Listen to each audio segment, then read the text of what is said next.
You will hear a number of different recordings, and you will have to answer questions on what you hear. There will be time for you to read the instructions and questions, and you will have a chance to check your work. All the recordings will be played once only. The test is in 4 sections. At the end of the real test, you will be given 10 minutes to transfer your answers to an answer sheet. Now turn to Section 1. Section 1. You will hear a woman called Mrs. Reynolds being interviewed by a police officer about an incident she saw the previous evening. First, you have some time to look at questions 1 to 5.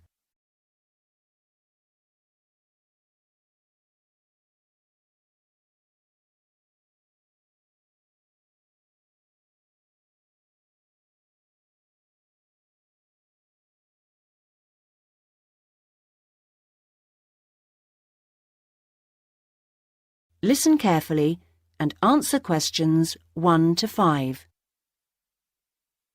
Well, if you can just tell me everything you remember. It doesn't matter how trivial it seems.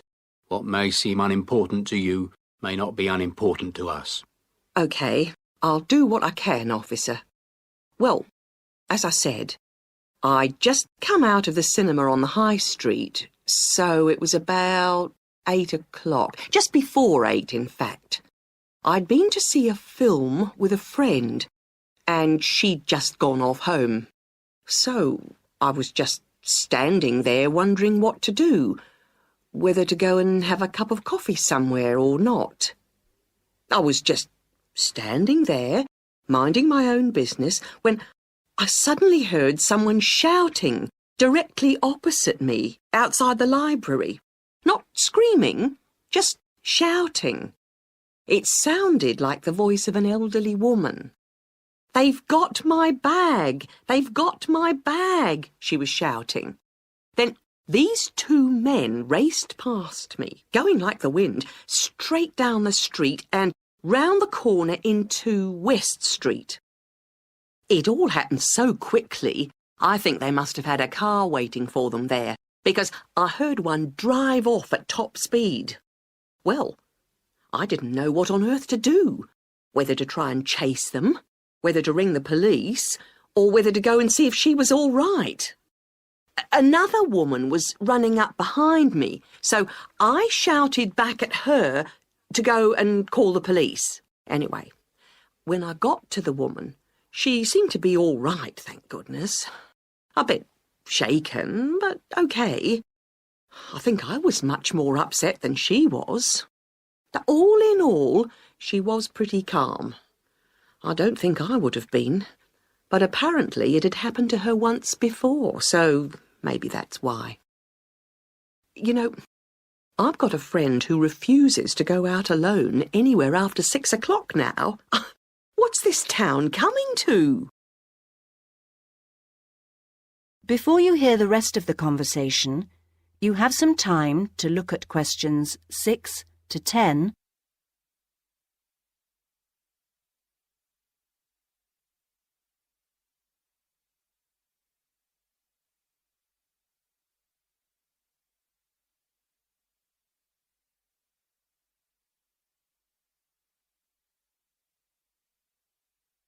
Now listen and answer questions 6 to 10.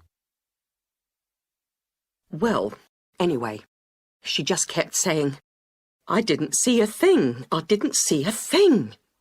One of them had just pushed her from behind, and as she put out a hand to steady herself, the other one had just taken the bag from under her arm, and then he raced off across the road.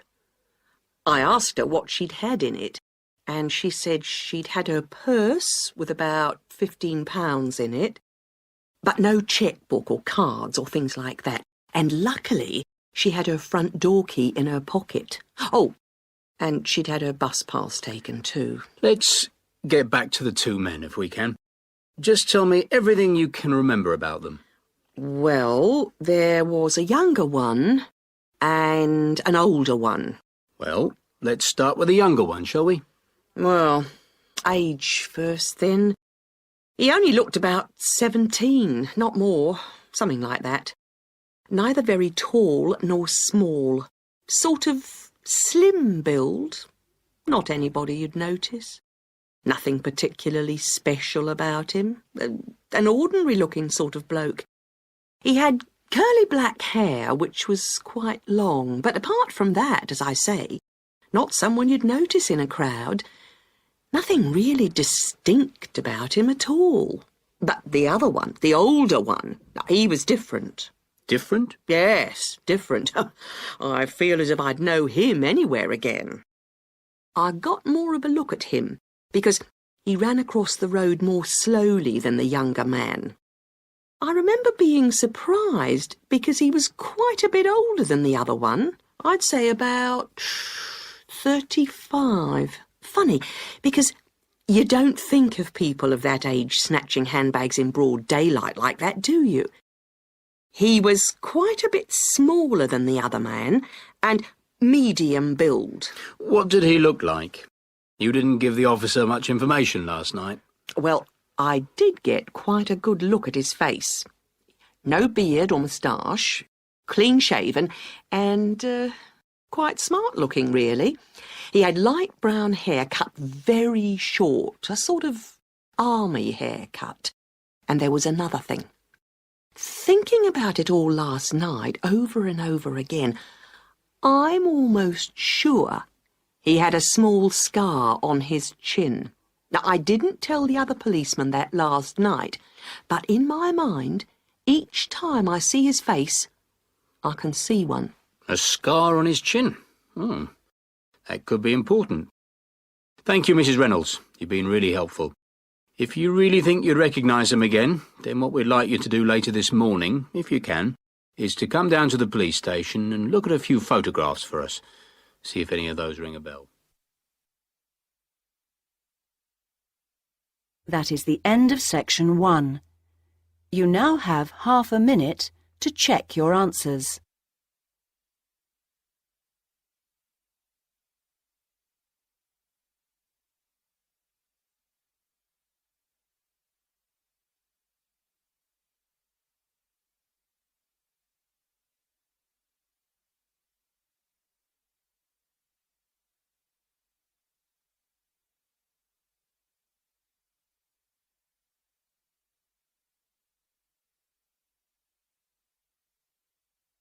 Now turn to section 2. Section 2.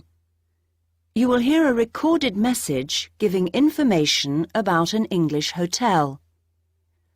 First, you have some time to look at questions 11 to 15.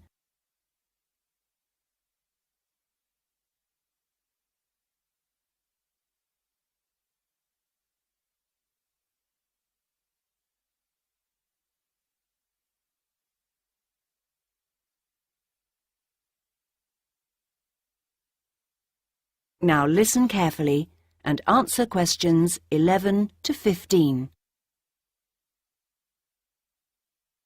Welcome to the Bridge Hotel Information Line.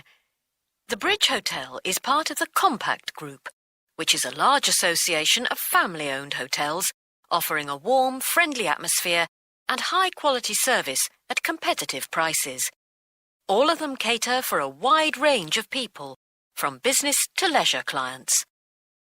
Set in a quiet residential area on the attractive outskirts of Belford, about 3 miles from the city centre, the Bridge Hotel is a popular choice for conferences. After recent refurbishment and expansion, it now has 25 double rooms and 20 singles. All 45 are en suite, with TV and coffee and tea-making facilities. The Bridge Hotel is set in 3.5 hectares of grounds, with an open-air swimming pool and 4 tennis courts. There is also a newly opened gym with fitness suite, which is considered one of the best equipped in the area. Non-resident membership is available. We have a fully licensed restaurant for residents and non-residents, which provides a wide range of dishes with a particular focus on dishes from around the world. For the discerning business customer, we have designated business rooms with phone links allowing full internet access. Our conference facilities cater for up to 200 delegates, and we are able to offer transport to guests to and from Birmingham Airport at a small extra cost.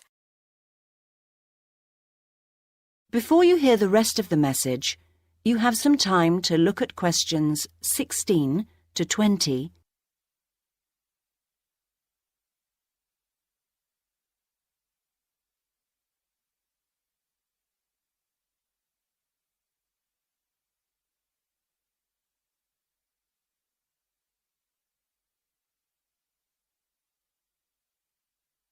Now listen and answer questions 16 to 20.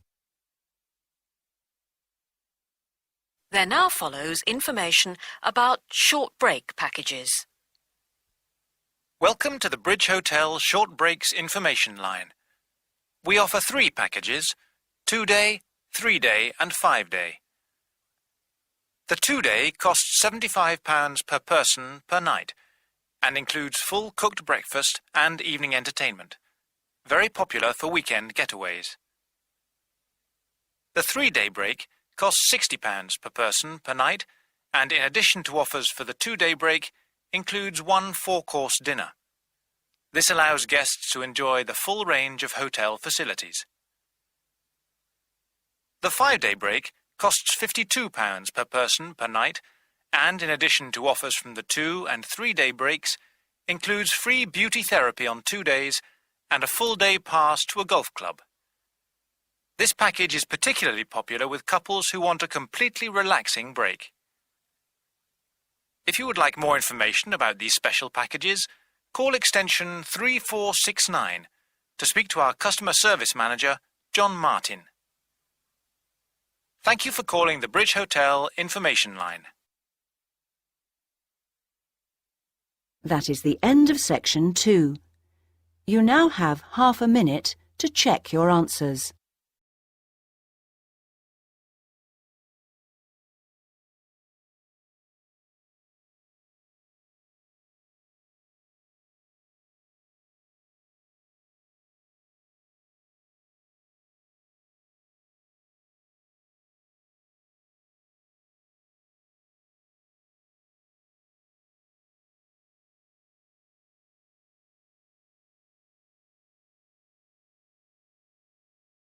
Now turn to section 3. Section 3. You will hear 3 students talking about their study programs. First, you have some time to look at questions 21 to 23.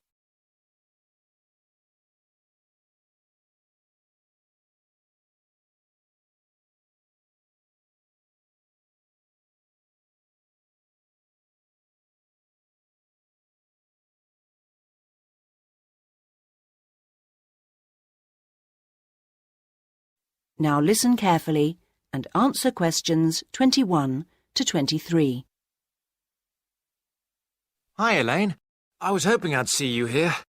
How are things? All right. You?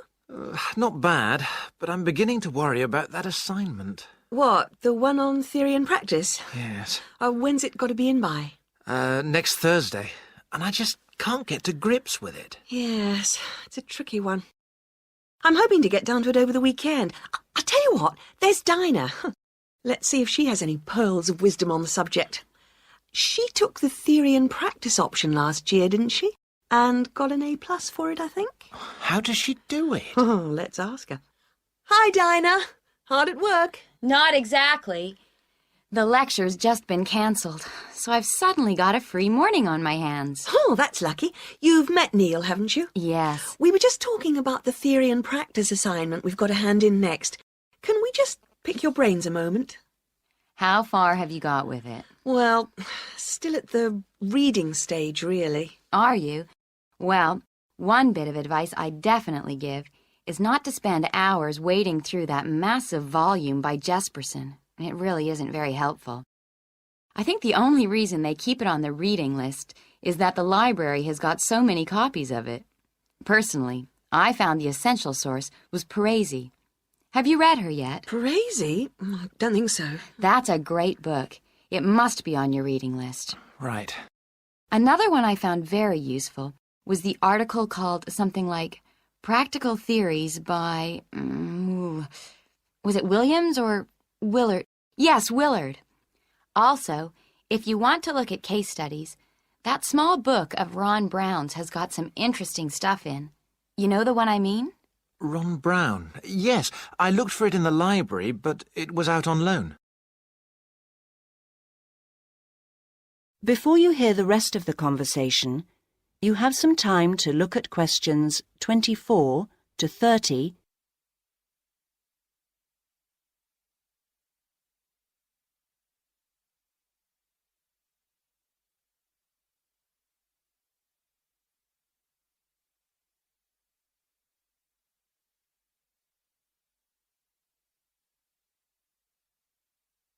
Now listen and answer questions 24 to 30. Yes, it's a very popular book. Did you try the recall system? The what? Don't you use the recall system? You should, you know. You just have to take a pink slip from any of the librarian's desks, fill the details of the book in, put your departmental address on the back, your departmental address, not your home address, and hand the slip in at the information desk. Then, check the mail in your department twice a day, say at 10 in the morning and 3 in the afternoon, for a slip telling you the book is ready to collect. Last week, I recalled a book at lunchtime and got the slip telling me it was ready just 4 hours later. That was exceptional. It usually takes about 3 days. I didn't know you could do that. Is it expensive? No. There's a nominal charge, 25 pence a book, I think. It's well worth it if you're preparing for an assignment. Are you going to be working together on it?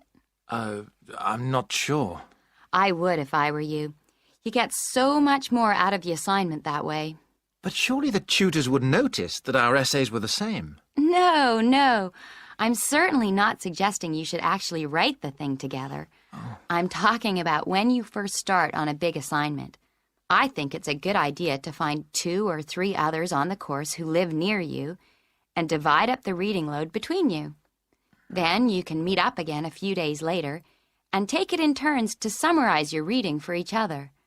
At the next stage, we go round the group explaining our essay plans, which makes it easier for individuals then to go off and write the first draft of their essay on their own.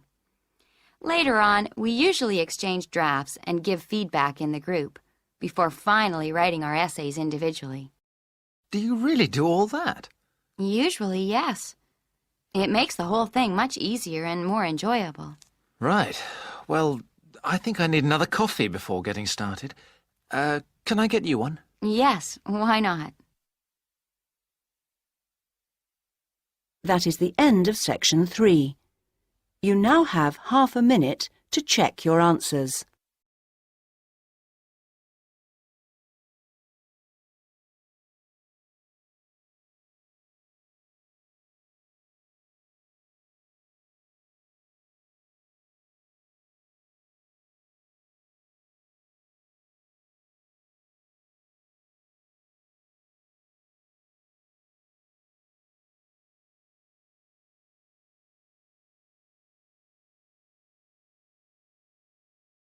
Now turn to section 4. Section 4. You will hear a talk by a university lecturer in Australia on a type of bird called a peregrine falcon. First, you have some time to look at questions 31 to 40.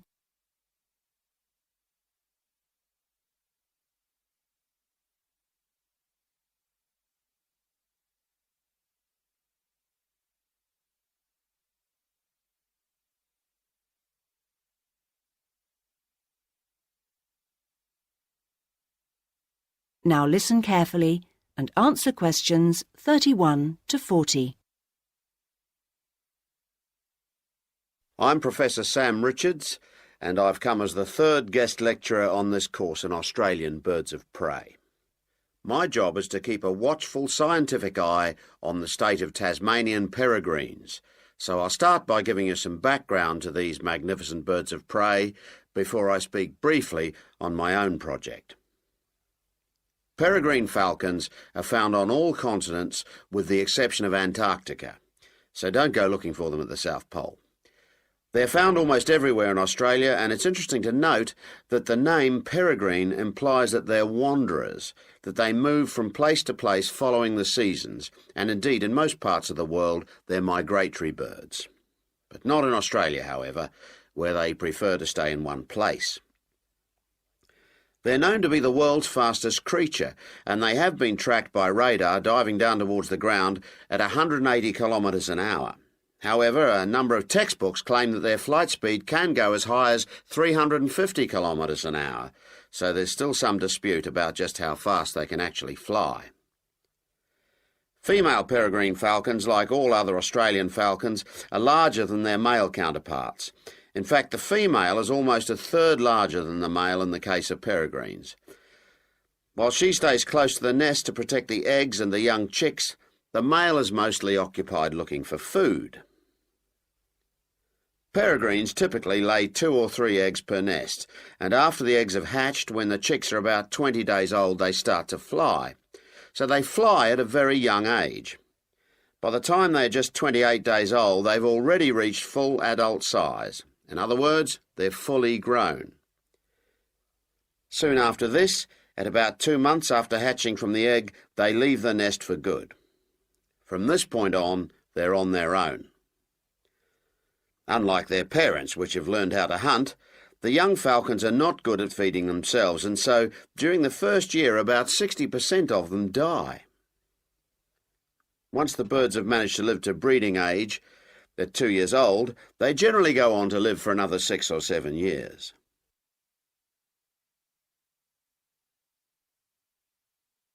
When we come across nests with young chicks, the first thing we do is catch the chicks before they're able to fly. We have to catch them at an early age. We then attach identification rings to their legs. These rings are made of colour-coded aluminium, and they allow us to identify the birds through binoculars later in their lives. Thirdly, because we need to know how many males and how many female chicks are being born, we note the sex of the chicks. Noting the sex of the birds is a vital part of our research, as I will discuss later. The next thing to do is to take a blood sample from the chicks. We take the blood sample so that we can check the level of pesticide in their bodies.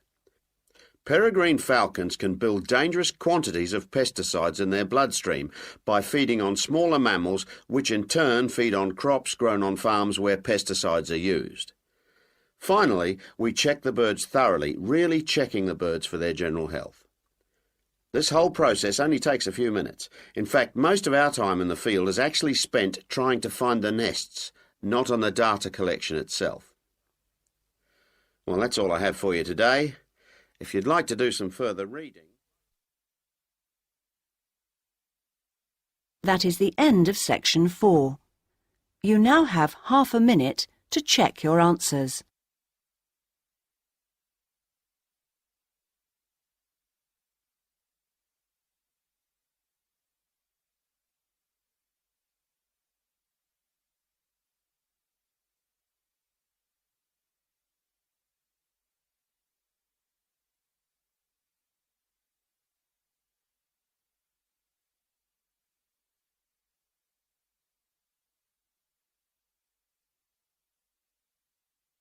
At the end of the real test, you will have 10 minutes to transfer your answers to the listening answer sheet.